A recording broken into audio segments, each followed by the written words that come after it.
day, friends. This is Bob from BBD with News with Views. Just a heads up, this is my 99th broadcast. That's one short of 100. The nervous 90s. Well, here, I have something for you, right? As I've always said, that Russia is not on our side at all, right?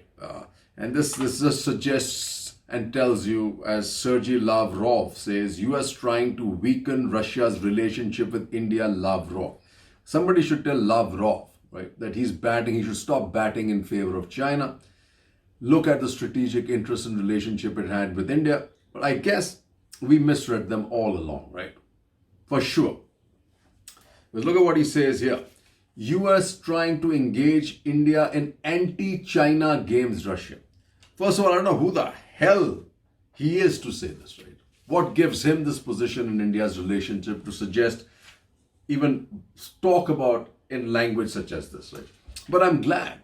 What we have here is a Hindustan Times editorial, something which I've been saying for months and posting for months. The trouble with Russia. There remains convergence, but the China factor is too important to ignore. Russia has become the Cheshire cat in Indian foreign policy, in danger of slowly fading away with a friendly smile, its last visible remnant. Russia remains close to India, but increasingly only when it comes to secondary interests. There is a shrinking convergence when it comes to India's most important strategic concerns. The source of dissonance, as we all know, we all think right now, between India and Russia is a third party, China. For Russia, on the other hand, the Middle Kingdom has become the primary geopolitical and economic partner, especially when it faces Western sanctions.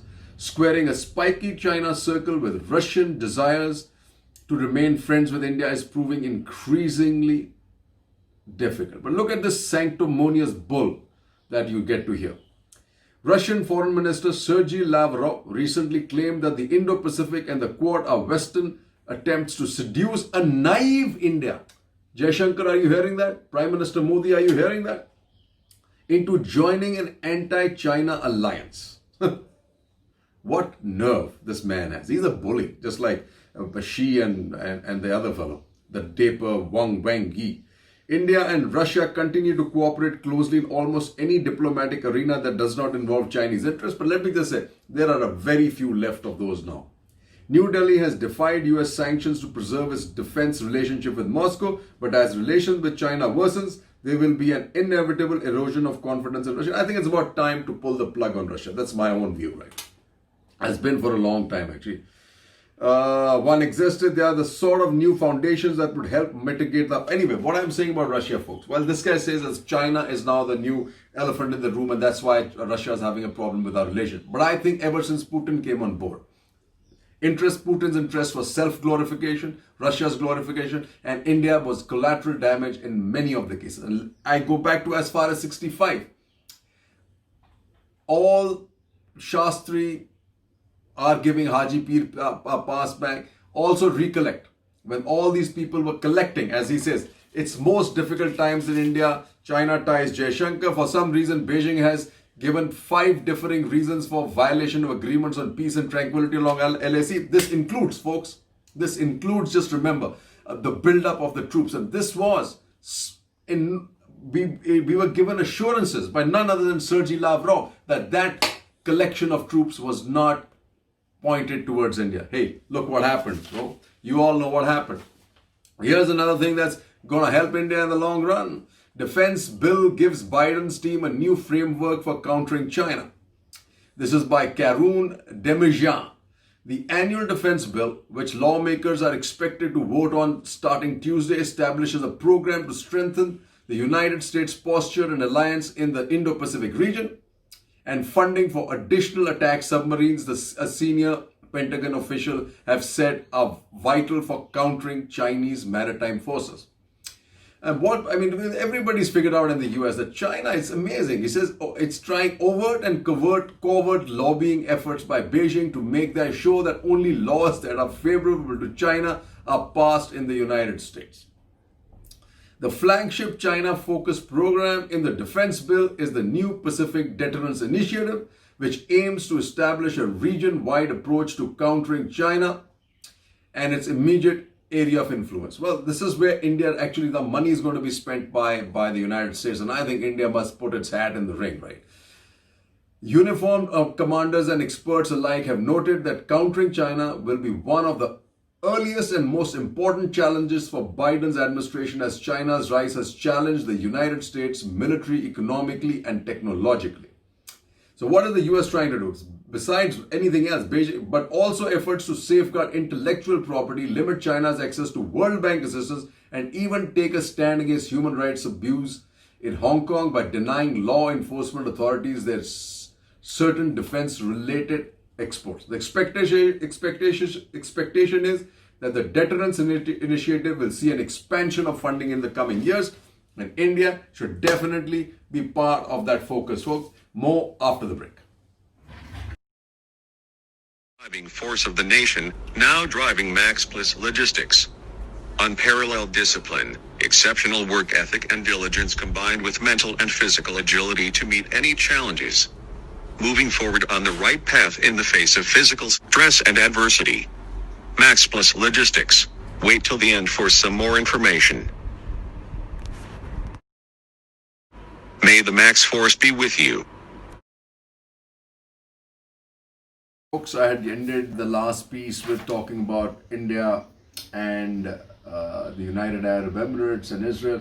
Here's another article that comes out of in the Khaleej Times, which says by Alvin Cabral, high-tech sustainability key to UAE food security. It's amazing that, this is another area which India can really collaborate with the United Emirates to be beneficial for both the Indian farmer and United Arab Emirates. As far as the pushback on China continues, we have here US steps up punitive action against China. The Trump administration on Monday approved a new major arms sale to Taiwan and slapped new sanctions on Chinese officials over the crackdown on pro-democracy advocates in Hong Kong. I love this.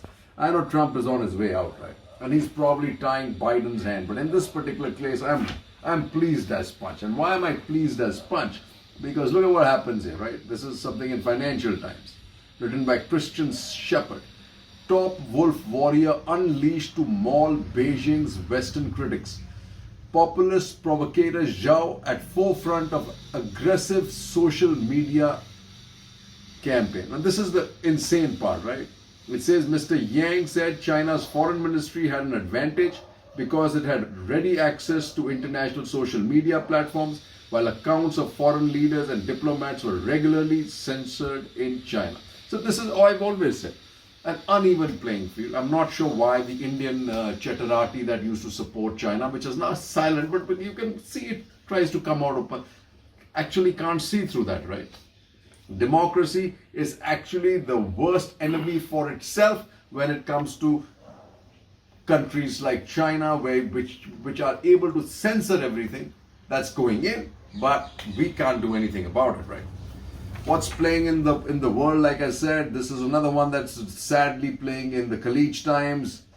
India farmers strike hits transport network. This government accused over level of public consultation before laws were enacted. I mean, this is just not going down well globally. Whether we like it or not, whether our diplomats are out there, they're just impossible to counter this, right? And what's happening here? All the effect of US sanctions on technology. Huawei invests in China chip groups. Strategic move aims to replace suppliers cut off by US export ban. Here I'd like to point out, India must invest in chips. Whether it's a second-hand fab plant or probably a second-hand fab plant. And it should actually get Samsung and the Taiwanese chip manufacturing company into India. And the place to put it, folks, as I've always said, is Ladakh. Let's take a leap of faith and let's do this for sure. Jai Hind.